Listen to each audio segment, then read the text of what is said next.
नोएडा में इंजीनियर युवराज मेहता की मौत के मामले में एसआईटी की जांच अब निर्णायक मोड़ पर है। चौथे दिन की पड़ताल में चौंकाने वाले खुलासे हुए हैं। क्या प्राधिकरण के अधिकारियों की लापरवाही ने एक जान ले ली? एसआईटी के 12 सवालों ने नोएडा अथॉरिटी में हड़कंप मचा दिया। देखिए हमारी खास रिपोर्ट। नोएडा के सेक्टर 150 में हुए उस दर्दनाक हादसे की परतें अब खुलने लगी हैं, जिसने एक उभरते हुए इंजीनियर युवराज मेहता को मौत की नींद सुला दिया। शुक्रवार को विशेष जांच टीम यानी एसआईटी की जांच का चौथा दिन है। सूत्रों की माने तो जांच अब उस मोड़ पर है जहां से कई बड़े अधिकारियों पर गाज गिरना तय माना जा रहा है। नोएडा के सेक्टर 150 में इंजीनियर के मौत के मामले में एसआईटी की जांच जारी है। कल शाम भी एसआईटी 1.5 घंटे तक अधिकारियों से पूछताछ करती रही। सूत्रों से मिली जानकारी के मुताबिक एसआईटी के द्वारा पहले 5 सवाल पूछे गए थे और उसके बाद 7 सवाल और पूछे गए, यानी कुल 12 सवालों के जवाब प्राधिकरण अफसरों से मांगे। इसके अलावा दमकल विभाग से भी इस बात की जानकारी ली है कि वो रेस्क्यू ऑपरेशन चलाने में नाकामयाब साबित क्यों रहे। फिलहाल अगर इस जाँच के दायरे की बात की जाए तो नोएडा प्राधिकरण का planning department, Noida traffic cell, civil department सहित तमाम ऐसे विभाग हैं जिनकी शुरुआती तौर पर लापरवाही सामने आई है।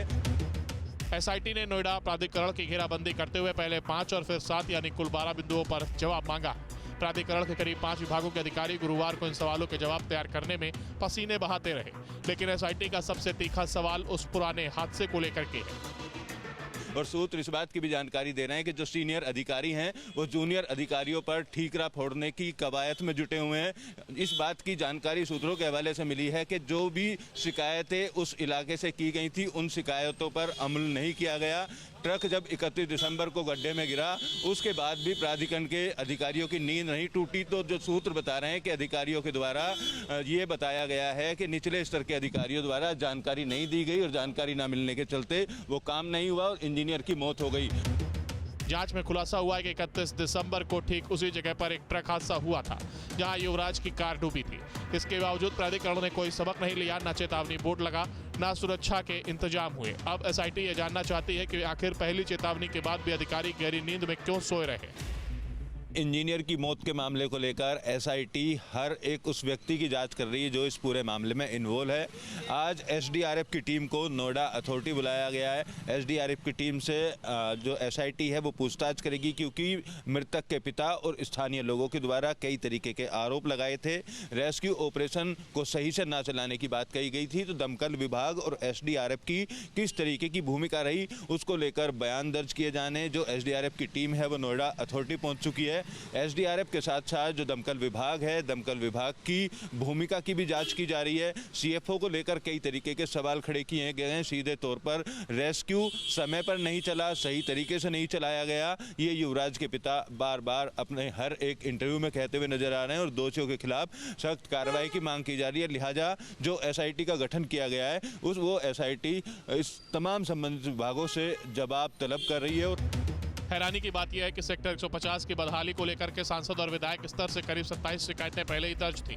जल भराव और स्ट्रीट लाइट की इन शिकायतों को कूड़ेदान में डाल दिया गया। अब जब एसआईटी ने जवाब तलब किया तो प्राधिकरण के एसीईओ, जीएम और ओएसडी स्तर के अधिकारी अपनी गर्दन बचाने के लिए ठीकरा निचले कर्मचारियों पर फोड़ने की जुगत में लगे हैं। सेक्टर 150 के जिस प्लॉट में इंजीनियर की डूबकर मौत हुई है उस मामले में नोएडा प्राधिकरण के नियोजन विभाग की भूमिका पर सवाल खड़े हो रहे हैं। दरअसल बिल्डरों को दिए गए प्लॉट आवंटन के बाद नियमों का पालन कराना और इस कंडीशन में जहां पानी भरा हुआ था तो बिल्डर पर कार्रवाई करने की जिम्मेदारी नियोजन विभाग की थी और नियोजन विभाग की जीएम मीना भार्गव के द्वारा इस पूरे मामले में हिलाहवाली की गई। 27 शिकायत के आसपास मिली, लेकिन संबंधित विभागों द्वारा उचित कदम नहीं उठाए गए। मीना भार्गव एसीओ सतीश पाल को रिपोर्टिंग करती हैं। सतीश पाल की तरफ से कोई कदम नहीं उठाया गया। विभाग और अधिकारियों की भूमिका पर फिलहाल सवाल खड़े होते हुए नजर आ रहे हैं। शुक्रवार का दिन इस केस में सबसे अहम है। एसआईटी शुक्रवार को प्राधिकरण की ओर से दिए गए जवाबों की बारीकी से नोटिंग करेगी और फाइलों का मिलान करेगी। शुक्रवार की इस रिपोर्ट के बाद तय होगा कि युवराज की मौत का असली गुनहगार कौन है और किस अधिकारी पर प्रशासनिक हंटर चलेगा। Team news state.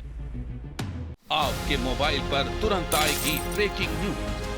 स्क्रीन पर सबसे पहले दिखेगी बड़ी खबर। देश दुनिया की हर खबर एक जगह। अब आपके मोबाइल पर तुरंत फटाफट इंस्टॉल कीजिए न्यूज नेशन ऐप और रखिए खुद को अपडेट।